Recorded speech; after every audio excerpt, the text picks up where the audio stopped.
ನಮಸ್ಕಾರವನ್ನ ಮಾಡೋದಿಕ್ಕೆ ಗವಿ ಗಂಗಾಧರೇಶ್ವರ ದೇವಸ್ಥಾನದಲ್ಲಿ ಸೂರ್ಯನ ಕಿರಣಗಳು ಶಿವಲಿಂಗವನ್ನ ಸ್ಪರ್ಶ ಮಾಡೋದಕ್ಕೆ ಕೆಲವು ನಿಮಿಷಗಳು ಮಾತ್ರ ಬಾಕಿ ಇದೆ. ಈಗಾಗಲೇ ಕ್ಷೀರಾಭಿಷೇಕವನ್ನ ಅಲ್ಲಿ ನೆರವೇರಿಸಲಾಗ್ತಾ ಇದೆ. ಇನ್ನು 2 ನಿಮಿಷದಲ್ಲಿ ಅಂದ್ರೆ 5:14 5:17 ಈ ಒಂದು 3 ನಿಮಿಷಗಳ ಕಾಲ ಸೂರ್ಯ ರಶ್ಮಿ ಶಿವಲಿಂಗವನ್ನ ಸ್ಪರ್ಶ ಮಾಡ್ತಾನೆ. ಈ ಒಂದು ವಿಸ್ಮಯವನ್ನ ಕಣ್ತುಂಬಿಕೊಳ್ಳುವುದಕ್ಕೆ ಅಲ್ಲಿ ಭಕ್ತರೆಲ್ಲರೂ ನೆರೆದಿದ್ದಾರೆ. ಆದರೆ ಒಂದಷ್ಟು ಆತಂಕ ಕೂಡ ಇದೆ. ಕಾರಣ ಮೋಡ ಕವಿದ ವಾತಾವರಣ ಇದೆ. ಈ ಒಂದು ಸೂರ್ಯ ಖಂಡಿತವಾಗ್ಲೂ ಶಿವಲಿಂಗವನ್ನ ಸ್ಪರ್ಶ ಮಾಡ್ತಾನಾ ಅನ್ನುವಂತಹ ಒಂದಷ್ಟು ಆತಂಕ ಖಂಡಿತ ಇದೆ. ಆದರೆ ಖಂಡಿತ ಸೂರ್ಯ ಬಂದೇ ಬರ್ತಾನೆ ಅನ್ನೋದು ಭಕ್ತರ ನಂಬಿಕೆ. ಸೂರ್ಯ ರಶ್ಮಿ ಅಲ್ಲಿ ಶಿವಲಿಂಗವನ್ನ ಸ್ಪರ್ಶ ಮಾಡತ್ತೆ ಅನ್ನುವಂತಹ ನಂಬಿಕೆಯಿಂದ ಭಕ್ತರು ಕಾಯ್ತಾ ಇದ್ದಾರೆ. ಕ್ಷೀರಾಭಿಷೇಕವನ್ನ ನೆರವೇರಿಸಲಾಗ್ತಾ ಇರುವಂತಹ ನೇರ ಪ್ರಸಾರದ ದೃಶ್ಯಗಳನ್ನು ನಾವು ನಿಮಗೆ ತೋರಿಸ್ತಾ ಇದ್ದೀವಿ.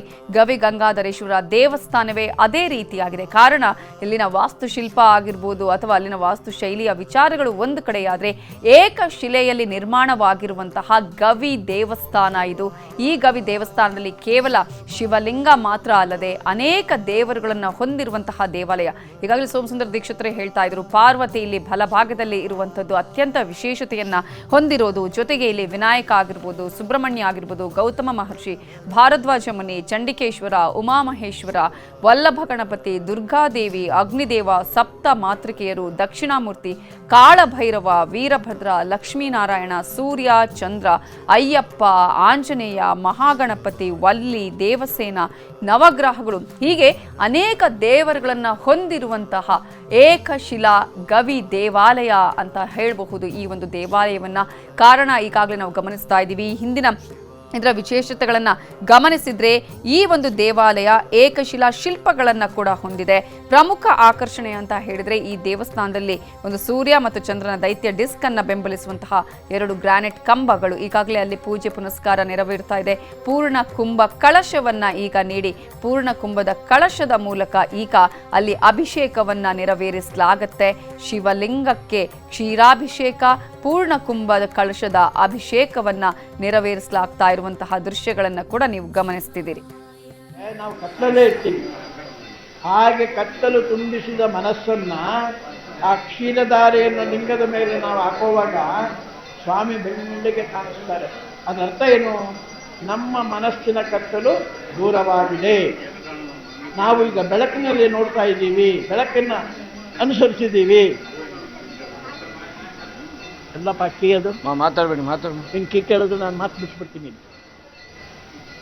ಆ ಬೆಳಕನಲ್ಲಿ ಶಿವನನ್ನು ನೋಡುವಾಗ ನಮಗೆ ಸ್ವಾಮಿ ಕಾಣಿಸ್ತಾ ಇದ್ದಾನೆ. ನಮ್ಮ ಮನಸ್ಸಿನ ಕತ್ತಲು, ಕೆಟ್ಟ ಭಾವನೆಗಳೆಲ್ಲ ದೂರವಾಗಿದೆ. ಇನ್ನೇನಿದ್ರು ನಮಗೆ ಪರಮಾತ್ಮನ ದರ್ಶನ. ಆ ರೀತಿಯಾಗಿ ತನ್ನ ದಕ್ಷಿಣಾಯಣದ ಎಲ್ಲ ಪಾಪದ ಪುಣ್ಯದ ಗಂಟೆಗಳನ್ನೆಲ್ಲ ಒದ್ಕೊಂಬಂತಹ ಸೂರ್ಯ ಭಗವಂತ ಈಶ್ವರನಿಗೆ ಕ್ಷೀರೋದಾರಣವ ಸಂಭವ. ಆ ಕ್ಷೀರಾಭಿಷೇಕ ಮಾಡುವಾಗ ಕಪ್ಪಿಗಿರೋ ಲಿಂಗ ಬೆಳ್ಳಿಗೆ ಕಾಣಿಸ್ತಿದೆ ಎಂದಾಗ ಎಷ್ಟು ವೈಶಿಷ್ಟ್ಯತೆ ಇದೆ. ಆ ರೀತಿಯಾಗಿ ಆ ಶಿವನನ್ನ ಈಗ ಅರ್ಚಕರು ಮಂಗಳಾರತಿ ಮಾಡ್ತಿದ್ದಾರೆ. ಯಾರಿಗೆ ಮಾಡ್ತಿದ್ದಾರೆ? ಸರ್ವಮಂಗಳ ಮಾಂಗಲ್ಯೆ ಶಿವೇ ಸರ್ವಾರ್ಥ ಸಾಧಕೆ ಶರಣ್ಯೇ ತ್ರ್ಯಂಬಕೆ ಗೌರಿ ನಾರಾಯಣಿ ನಮೋಸ್ತುತೆ. ದೇವಿ ನಾರಾಯಣಿಯನ್ನು ಪ್ರಾರ್ಥನೆ ಮಾಡಿ ಪಾರ್ವತಿಯ ಅನುಗ್ರಹವನ್ನು ಪಡೆದು ತದನಂತರ ಶಿವನ ಹತ್ರ ಹೋಗ್ಬೇಕು. ಅಂತಹ ವೈಶಿಷ್ಟ್ಯತೆ. ಆ ಶಿವನ ಪೂಜೆ ಆಗ್ತಾ ಇದೆ, ಮಂಗಳಾರತಿ ನಡೀತಿದೆ. ಅರ್ಚಕರು ಶ್ರೀಕಂಠ ದೀಕ್ಷಿತರು ಸ್ವಾಮಿಗೆ ಕರ್ಪೂರ ನೀರಾಜನವನ್ನು ಮಾಡಿ ಎಲ್ಲರಿಗೂ ಭಗವಂತ ಈ ಲೋಕಕ್ಕೆಲ್ಲ ಕ್ಷೇಮವನ್ನು ಕೋರಲಿ ಅಂತೇಳಿ ಹೇಳಿದ್ದಾರೆ. ಇವತ್ತು ವಿಶೇಷವಾಗಿ ಪ್ರಕೃತಿಯ ದೋಷದಿಂದ ಇಲ್ಲ ನಮ್ಮಗಳ ಅರ್ಧ ಪುಣ್ಯದಿಂದ ಆ ಮೂಲಮೂರ್ತಿ ಪೂಜೆಯನ್ನು ಮಾಡಿದ ಶಿವನನ್ನು ದರ್ಶನ ಮಾಡಬಹುದೇ ಹೊರತು ಆ ಸೂರ್ಯ ಪೂಜೆಯನ್ನು ನಾವು ನೋಡಲಿಕ್ಕಾಗಲಿಲ್ಲ. ಆದ ಕಾರಣ ಯಾರೂ ಬೇಜಾರು ಮಾಡ್ಕೊಂಡಿರಾ, ಮನಸ್ಸಿನಲ್ಲಿ ಚಿಂತಿಸ್ದಿರಾ. ಏನು ವಿಶೇಷವಾಗಿ ಸೂರ್ಯ ಪೂಜೆಯ ನಂತರ ಮಹಾಭಿಷೇಕ ನಡೆದಿದೆ. ಆ ಮಹಾಭಿಷೇಕದ ನಂತರ ಎಲ್ಲರೂ ಸಾಲಾಗಿ ಬಂದು ಆ ಪರಮಾತ್ಮ ಮೂಲಮೂರ್ತಿಯನ್ನು ದರ್ಶನ ಮಾಡಿ ಇಷ್ಟೊತ್ತು ನಾವು ಏನು ಆ ಕ್ಷೀರಾಭಿಷೇಕವನ್ನು ಸ್ವಾಮಿಗೆ ಮಾಡಿ ಆ ಎಲ್ಲ ಕ್ಷೇತ್ರವನ್ನು ತಮಗೆ ತೀರ್ಥ ಮುಖಾಂತರವಾಗಿ ಕೊಡ್ತೀವಿ. ತಮ್ಮ ಮನಸ್ಸಿನಲ್ಲಿ ಎಲ್ಲರೂ ಅಲ್ಲಿಂದ ನೀವು ಹೊರಟಾಗ ಓಂಕಾರಂ ಬಿಂದು ಸಂಯುಕ್ತಂ ನಿತ್ಯಂ ಧ್ಯಾಯಂತಿ ಯೋಗಿನಃ ಕಾಮದಂ ಮೋಕ್ಷದಂ ದೇವ ಓಂಕಾರಾಯ ನಮೋ ನಮಃ. ಈ ಓಂಕಾರ ಅನ್ನೋ ತತ್ವ ಎಷ್ಟು ವಿಶೇಷವಾಗಿದೆ ಅಂದರೆ, ವಕಾರ ಅಂದರೆ ನಾಲ್ಗೆಯಿಂದ ಹೇಳ್ಬೋದು, ಓಂಕಾರ ನಾಭಿಯಿಂದ ಹೇಳ್ಬೇಕು. ನೀವು ನಾಲಿಗೆಯೊಳಗೆ ಓಂ ಅಂತ ಹೇಳಕ್ಕಾಗಲ್ಲ, ವಕಾರ ಅಂತ ಹೇಳ್ಬಿಡ್ಬೋದು, ವಗಯ ಅನ್ಬೋದು. ಅದು ಎಲ್ಲಿಂದ ಹೇಳ್ತೀವಿ? ನಾಲಿಗೆಯಿಂದ ಹೇಳ್ತೀವಿ. ಓ ಅನ್ಬೇಕಾದ್ರೆ ನಾಭಿಯಿಂದ ಉತ್ಪತ್ತಿಯಾಗಿ ಈ ಮೂಲಕ ಅದು ಆಚೆ ಬರುತ್ತೆ. ಆ ರೀತಿಯಾಗಿ ಓಂಕಾರ. ಕೆಲವೊಂದು ಸಂದರ್ಭದಲ್ಲಿ ಪ್ರಕೃತಿ ತಾನು ಏನು ಮಾಡಬೇಕು ಅದನ್ನೇ ಮಾಡುತ್ತೆ ಅಂತ ಹೇಳ್ತಾರಲ್ಲ, ಅದೇ ರೀತಿಯಾಗಿ ಪ್ರಕೃತಿಯ ಮುಂದೆ ಏನೂ ನಡೆಯೋದಿಲ್ಲ ಅನ್ನೋದು. ನಾವು ಎಷ್ಟೇ ಪ್ರಯತ್ನ ಪಟ್ಟರೂ ಕೂಡ ಕೆಲವೊಮ್ಮೆ ಪ್ರಕೃತಿ ತಾನು ಏನು ಮಾಡಬೇಕು ಅಂದುಕೊಳ್ಳುತ್ತೋ ಅದನ್ನೇ. ಇವತ್ತು ಕೂಡ ಮೋಡ ಕವಿದ ವಾತಾವರಣ ಆಯಿತು, ಬೆಳಗ್ಗಿನಿಂದಲೂ ಕೂಡ ಒಂದು ಆತಂಕ ಆಯಿತು. ಸೂರ್ಯ ರಶ್ಮಿ ಇವತ್ತು ಸ್ಪರ್ಶ ಮಾಡುತ್ತೋ ಇಲ್ಲವೋ ಶಿವಲಿಂಗವನ್ನ ಅಂತ ಹೇಳಿ. ಆದರೆ ಶಿವಲಿಂಗವನ್ನ ಸ್ಪರ್ಶ ಮಾಡಲಿಲ್ಲ. ಆದರೆ ಭಕ್ತಗಣರ ನಂಬಿಕೆ ಮಾತ್ರ ಹಾಗೇ ಇರುತ್ತೆ. ಯಾಕಂತ ಹೇಳಿದ್ರೆ ಶಿವಲಿಂಗದ ಮೇಲೆ ಸೂರ್ಯನ ರಶ್ಮಿ ಎಷ್ಟು ಹೊತ್ತಿನವರೆಗೆ ಇರುತ್ತೋ ಆ ರೀತಿಯಲ್ಲಿ ಭವಿಷ್ಯವನ್ನ ನಿರ್ಧಾರ ಮಾಡಲಾಗುತ್ತೆ ಅಂತ ಹೇಳಿ. ಆದರೆ ಈ ಸಲ ಯಾವುದೇ ಕಾರಣಕ್ಕೂ ಕೂಡ ನಾನು ತನ್ನ ರಶ್ಮಿಯನ್ನ ಅಲ್ಲಿಗೆ ಬೀರೋದಿಲ್ಲ ಅಂತ ಸೂರ್ಯದೇವ ಅಂದುಕೊಂಡಿದ್ದಾನೋ ಗೊತ್ತಿಲ್ಲ. ಮೋಡ ಕವಿದ ವಾತಾವರಣದಲ್ಲಿ ಸೂರ್ಯ ದೇವ ತನ್ನ ಪಥವನ್ನು ಬದಲಿಸುವುದು ಕೂಡ ಕಾಣಿಸದೆ ಹೋಯಿತು. ಕಾರಣ ಏನೇ ಆದರೂ ಕೂಡ ಈ ಒಂದು ಪಥ ಬದಲಿಸುವ ಸಂದರ್ಭದಲ್ಲಿ ಇಲ್ಲಿ ಇರುವಂತಹ ವಿಸ್ಮಯ ಅಂತ ಹೇಳಿದರೆ, ಕೌತುಕ ಅಂತ ಹೇಳಿದರೆ, ಅಲ್ಲಿ ಇರುವಂತಹ ಬಲಭಾಗದಲ್ಲಿ ಇರುವಂತಹ ಆ ಒಂದು ಕಿಟಕಿಯ ಮೂಲಕ ಸೂರ್ಯನ ಕಿರಣ ಮೊದಲು ನಂದಿ ಅಂದರೆ ಆತನ ಒಂದು 2 ಕೊಂಬುಗಳ ಮಧ್ಯೆ ಕಮಾನಿನ ರೀತಿಯಲ್ಲಿ ಇರುವಂತಹ ಅಲ್ಲಿ ಸ್ಪರ್ಶದ ಮೂಲಕ ಆ ನಂತರ ಇಡೀ ಶಿವಲಿಂಗವನ್ನ ಸ್ಪರ್ಶ ಮಾಡೋದನ್ನ ನೋಡೋದಿಕ್ಕೇನೆ ಭಕ್ತರು ಕಾಯ್ತಾ ಇರ್ತಾರೆ. ಆದರೆ ಇವತ್ತು ಮೋಡ ಕವಿದ ವಾತಾವರಣ ಇತ್ತು. ಪ್ರಕೃತಿಯ ವೈಪರೀತ್ಯದಿಂದಾಗಿ ಇವತ್ತು ಶಿವಲಿಂಗವನ್ನ ಸೂರ್ಯನ ಕಿರಣ ಇಲ್ಲಿ ಸ್ಪರ್ಶ ಮಾಡಿಲ್ಲ. ಆದರೆ ಅಭಿಷೇಕಗಳು ನಿರಂತರದಂತೆ ನೆರವೇರಿದೆ. ಕ್ಷೀರಾಭಿಷೇಕವನ್ನ ಈಗಾಗಲೇ ಮಾಡಲಾಗ್ತಾ ಇರುವಂತಹ ದೃಶ್ಯಗಳನ್ನು ನೀವು ಗಮನಿಸ್ತಾ ಇದ್ದೀರಾ. ಕ್ಷೀರಾಭಿಷೇಕವನ್ನ ನಡೆಸಿದ ನಂತರ ಈಗಾಗಲೇ ಶಿವನ ವಿಗ್ರಹಕ್ಕೆ ಎಳನೀರು ಮತ್ತು ಕ್ಷೀರಾಭಿಷೇಕ ನಡೆಯುತ್ತೆ. ಆ ಒಂದು ಅಭಿಷೇಕ ಆದ ನಂತರ ಈಗಾಗಲೇ ಅಲ್ಲಿ ಭಕ್ತರಿಗೆ ಮತ್ತೆ ಎಲ್ಲ ಭಕ್ತರಿಗೂ ಕೂಡ ಶಿವಲಿಂಗದ ದರ್ಶನವನ್ನ ಮಾಡುವುದಕ್ಕೆ ಅವಕಾಶವನ್ನ ಕಲ್ಪಿಸಲಾಗುತ್ತೆ. ಈಗಾಗಲೇ ಸೂರ್ಯ ದಕ್ಷಿಣ ಪಥದಿಂದ ಉತ್ತರಕ್ಕೆ ಪಥ ಸಂಚಲನ ಮಾಡುವಂತಹ ಸಂದರ್ಭದಲ್ಲಿ ಸೂರ್ಯನ ಕಿರಣ ದೇವಾಲಯದಲ್ಲಿನ ಶಿವಲಿಂಗವನ್ನ ಸ್ಪರ್ಶ ಮಾಡೋದನ್ನ ನೋಡೋದಿಕ್ಕಂತಾನೆ ಕಾಯ್ತಾ ಇರುವಂತಹ ಭಕ್ತರು. ಆದರೆ ಅವರಿಗೂ ಕೂಡ ನಿರಾಸೆ ಆಗಿದೆ. ಕಾರಣ ಸೂರ್ಯನ ಕಿರಣ ಶಿವಲಿಂಗವನ್ನ ಸ್ಪರ್ಶಿಸೋದನ್ನ ನೋಡಬೇಕು ಅಂತ ಹೇಳಿ ಕಾತರದಿಂದ ಕಾಯ್ತಾ ಇದ್ದಾರೆ. ಆದರೆ ಮೋಡ ಕವಿದ ವಾತಾವರಣ, ಹೀಗಾಗಿ ಸೂರ್ಯನ ಕಿರಣ ಇವತ್ತು ಸ್ಪರ್ಶ ಮಾಡಲಿಲ್ಲ ಅನ್ನೋದನ್ನ ನಾವು ಗಮನಿಸಬೇಕಾಗತ್ತೆ. ನೇಸರನ ಕಿರಣ ಗವಿ ಗಂಗಾಧರೇಶ್ವರ ದೇಗುಲದ ಬಲಭಾಗದ ಕಿಂಡಿಯಿಂದ ದೇವಸ್ಥಾನದ ಒಳಗೆ ಪ್ರವೇಶ ಮಾಡಬೇಕು ಅನ್ನೋದನ್ನ ನೋಡೋದಿಕ್ಕೇನೆ ಭಕ್ತರು ಕಾತರದಿಂದ ಕಾಯ್ತಾ ಇದ್ರು. ಆದ್ರಲ್ಲೂ ಕೂಡ ನಂಬಿಕೆ ಇತ್ತು, ಖಂಡಿತ ಸೂರ್ಯನ ಕಿರಣ ಸ್ಪರ್ಶ ಆಗತ್ತೆ ಅಂತ ಹೇಳಿ. ಆದರೆ ಪ್ರಕೃತಿಯ ಒಂದು ಅವರ ಪ್ರಕೃತಿ ಏನು ಮಾಡಬೇಕು ಅದನ್ನೇ ಮಾಡುತ್ತೆ ಅಂತ ಹೇಳ್ತಾರಲ್ಲ, ಅದರ ಮುಂದೆ ಏನೂ ಆಡೋದಕ್ಕೆ ಸಾಧ್ಯ ಇಲ್ಲ ಅಂತ ಹೇಳಿ ಇವತ್ತು ಕೂಡ ಅಂಥದ್ದೇ ಘಟನೆ ಘಟಿಸಿದೆ. ಹಾಗಾದರೆ ಅಲ್ಲಿನ ಭಕ್ತರು ಏನು ಹೇಳ್ತಾರೆ? ಈಗ ಪೂಜೆ ಪುನಸ್ಕಾರಗಳನ್ನು ನಡೆಸಲಾಗ್ತಾ ಇದೆಯಲ್ಲ, ಇದರ ಬಗ್ಗೆ ಇನ್ನಷ್ಟು ಡೀಟೇಲ್ಸನ್ನು ಕೊಡೋದಕ್ಕೆ ನಮ್ಮ ರಿಪೋರ್ಟರ್ ಶರಣು ಹಂಪಿ ಈಗ ನೇರ ಸಂಪರ್ಕದಲ್ಲಿ ಜಾಯ್ನ್ ಆಗಿದ್ದಾರೆ.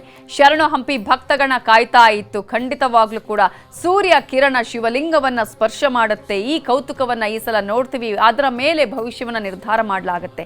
ಖಂಡಿತ ಆತಂಕ ಇತ್ತು. ಆದರೆ ಮೋಡ ಕವಿದ ವಾತಾವರಣ, ಆ ಒಂದು ಸೂರ್ಯ ರಶ್ಮಿಯ ಕಿರಣಗಳು ಕೂಡ ಅಂದರೆ ಅಲ್ಲಿ ಶಿವಲಿಂಗವನ್ನು ಸ್ಪರ್ಶ ಮಾಡಲಿಲ್ಲ. ಆತಂಕ ಇತ್ತಾ? ಅಂದರೆ ಆತಂಕದ ಜೊತೆಗೆ ಒಂದಷ್ಟು ನಿರಾಸೆ ಆಗಿದೆಯಾ ಭಕ್ತರಿಗೆ, ಹೇಗೆ? ಅಲ್ಲ, ಖಂಡಿತವಾಗಿ ನವಿತಾ, ಯಾಕಂದ್ರೆ ಆ ಆತಂಕ ಮತ್ತು ಖಂಡಿತವಾಗಿ ಕೂಡ ಭಕ್ತರಲ್ಲಿ ಇದೆ. ಮತ್ತು ಮುಂದಿನ ವರ್ಷ ಏನಾಗುತ್ತೆ ಅಂತೇಳಿ, ಯಾಕಂದ್ರೆ ಪ್ರತಿ ವರ್ಷನೂ ಕೂಡ ಮಕರ ಸಂಕ್ರಮಣ ದಿನ ಪುರಾತನವಾದಂತಹ ದೇಗುಲ ಈ ಗವಿ ಗಂಗಾಧರೇಶ್ವರ ದೇವಸ್ಥಾನದಲ್ಲಿ ಸೂರ್ಯನ ರಶ್ಮಿಯ ಕಿರಣಗಳು ಸ್ಪರ್ಶ ಮಾಡಬೇಕು. ಆ ಸ್ಪರ್ಶ ಮಾಡುವಂತ ಕಾರ್ಯ ಇವತ್ತು 5:14ರಿಂದ 5:17 ಅಂತೇಳಿ ಸೋಮಸುಂದರ ದೀಕ್ಷಿತರು ಪ್ರಧಾನ ಅರ್ಚಕರು ಹೇಳಿದ್ರು. ಆದ್ರೆ ಬೆಳಗ್ಗೆಯಿಂದನೂ ಕೂಡ ಮೋಡ ಮುಚ್ಚಿದ ವಾತಾವರಣ ಇದ್ದ ಕಾರಣಕ್ಕಾಗಿ ಸೂರ್ಯನ ಸ್ಪರ್ಶವೇ ಆಗಲಿಲ್ಲ. ಸೂರ್ಯನು ಏನೋ ದರ್ಶನವನ್ನೇ ಕೊಡಲಿಲ್ಲ. ಸೊ ಈ ಹಿನ್ನೆಲೆಯಲ್ಲಿ ಘೋಷಣೆಯನ್ನು ಕೂಡ ಮಾಡಿದ್ದಾರೆ ಗವಿ ಗಂಗಾಧರೇಶ್ವರ ದೇಗುಲದಲ್ಲಿರುವಂತಹ ಪ್ರಧಾನ ಅರ್ಚಕರು. ಸೊ ಈ ಬಾರಿ ಉತ್ತರಾಯಣಕ್ಕೆ ಪ್ರವೇಶ ಏನೋ ಆಯಿತು, ಆದರೆ ಸೂರ್ಯ ಬಂದು ನಮಸ್ಕರಿಸುವಂತ ಕಾರ್ಯ, ಗವಿ ಗಂಗಾಧರೇಶ್ವರ ದೇಗುಲದಲ್ಲಿ ನಮಸ್ಕರಿಸುವಂತ ಕಾರ್ಯ ಆಗ್ಲಿಲ್ಲ. ಸೊ ಈ ಹಿನ್ನೆಲೆಯಲ್ಲಿ ಭಕ್ತಗಣ ಬೆಳಗ್ಗೆಯಿಂದನೂ ಕೂಡ ಕೆಲವರು ಬಂದು ಸಂಕ್ರಮಣ ಹಿನ್ನೆಲೆಯಲ್ಲಿ ದರ್ಶನವನ್ನು ಕೂಡ ಮಾಡಿದ್ರು. ಈಗ ಬರ್ತಿರುವಂತಹ ಸಾಕಷ್ಟು ಸಂಖ್ಯೆಯಲ್ಲಿ ಭಕ್ತರೆಲ್ಲರೂ ಆ ಕೌತುಕವನ್ನ, ಆ ವಿಸ್ಮಯನ ನೋಡ್ಲಿಕ್ಕೆ ಬಂದಿದ್ದು. ಬಟ್ ಈ ಎಲ್ರಿಗೂ ಕೂಡ ಭಕ್ತರಿಗೆ ಬೇಸರವಾಗ್ತಾ ಇದೆ. ಸಾಕಷ್ಟು ಸಂಖ್ಯೆಯಲ್ಲಿ ಭಕ್ತರಿದ್ದಾರೆ, ಅವ್ರನ್ನೇ ಮಾತಾಡಿಸ್ತಾ ಹೋಗೋಣ ಏನ್ ಹೇಳ್ತಾರೆ ಅಂತ ಹೇಳಿ. ಸರ್, ತಾವು ಏನ್ ಹೇಳ್ತೀರಿ ಸರ್? ಕೊನೆಗೂ ಇವತ್ತು ಬೆಳಗ್ಗೆಯಿಂದನೂ ಕೂಡ ಮೋಡ ಮುಸುಕಿದ ವಾತಾವರಣ ಇತ್ತು. ದೈವ ಸಂಕಲ್ಪ ಮಧ್ಯಾಹ್ನ ತನಕ ಚೆನ್ನಾಗಿತ್ತು ಸೂರ್ಯ. ದೈವ ಸಂಕಲ್ಪ ನೋಡಬೇಕು ಏನೇನಾಯ್ತದೆ ಅಂತ. ತಾವೇನ್ ಹೇಳ್ತೀರಿ ಸರ್? ನಾವು ಹೇಳೋದು ಅವರೇ ಹೇಳ್ತಾರೆ. ಅದೇ ದೈವ ಸಂಕಲ್ಪನೆ, ಆಶಾದಾಯಕವಾಗಿರ್ತೀವಿ ಅಷ್ಟೇ. ಇನ್ನೂ ಬಹಳಷ್ಟು ಜನ ಇಲ್ಲಿ ಭಕ್ತರಿದ್ದಾರೆ. ಮೇಡಮ್, ಕಳೆದ 2 ಗಂಟೆಯಿಂದನೂ ಕೂಡ ಭಜನೆ ಮಾಡಿಕೊಂಡು ಶಿವನ ನಾಮಸ್ಮರಣೆ ಮಾಡ್ಕೊಂಡು ಮಾಡ್ತಾ ಇದ್ರಿ. ಬಟ್ ಮೋಡ ಮುಸುಕಿದ ವಾತಾವರಣ ಹಿನ್ನೆಲೆಯಲ್ಲಿ ಸ್ಪರ್ಶ ಮಾಡಲಿಲ್ಲ, ಸೂರ್ಯ ನಮಸ್ಕಾರ ಮಾಡಲೇ ಇಲ್ಲ. ಸೊ ಏನ್ ಹೇಳ್ತೀರಿ? ಆದರೂ ಭಗವಂತನ ಸತ್ಯ ಇದೆ, ದರ್ಶನ ನೋಡಬೇಕು ಅನ್ನೋ ನಮಗೂ ಒಂದು ನಂಬಿಕೆ ಇದೆ. ನೋಡಬೇಕು. ಇವಾಗ ಒಂದು 10-15 ನಿಮಿಷದಲ್ಲಿ ನೋಡೋ ಅಂತ ಪ್ರದರ್ಶನ ತೋರಿಸಿ ನೋಡ್ಕೊಂಡು ಹೋಗೋಣ. ಮೇಡಮ್, ತಾವೇನ್ ಹೇಳ್ತೀರಿ ಮೇಡಮ್? 2 ಗಂಟೆಯಿಂದನೂ ಕೂಡ ಕಾಯ್ತಾ ಇದ್ರಿ ದರ್ಶನಕ್ಕಾಗಿ. ಸೊ ಇಲ್ಲಿ ಸೂರ್ಯನ ನಮಸ್ಕಾರ ಆಗ್ಲಿಲ್ಲ, ಘೋಷಣೆಯನ್ನು ಕೂಡ ಮಾಡಿದ್ರು ಸೋಮಸುಂದರ ದೀಕ್ಷಿತ್.